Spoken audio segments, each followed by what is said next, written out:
हिवाळा सुरू झालाय आणि अजूनही तुम्ही वांग्याचं भरीत बनवलं नाही? चला तर मग काहीच हरकत नाही. आज मस्त माझ्या पद्धतीने वांग्याचं भरीत बनवूया. त्यासाठी काय करायचं आहे, आपल्याला छान अशी जळगावी वांगी घ्यायची आहेत. त्यांना स्वच्छ धुवून थोडंसं कट करून घ्यायचं आणि तेल लावून भाजून घ्यायची. त्यानंतर आपल्याला थोडीशी कांद्याची पात कापून घ्यायची आहे. सोबतच मेथी घ्यायची आहे आणि एक मध्यम आकाराचा टोमॅटो. त्यानंतर एका मिक्सरच्या भांड्यामध्ये लसूणच्या पाकळ्या घालायच्या, हिरवी मिरची, जिरं आणि कोथिंबीर घालून याचं वाटण बनवून घ्यायचं.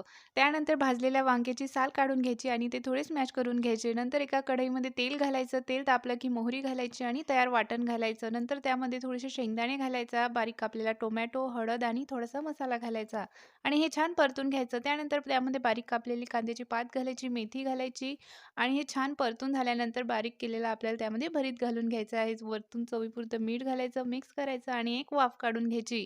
वरतून बारीक कापलेला कोथिंबीर घालायचा आणि मस्त गरमागरम ताटामध्ये सर्व्ह करायचं. पण खाण्या अगोदर चॅनलला सबस्क्राईब करायचं.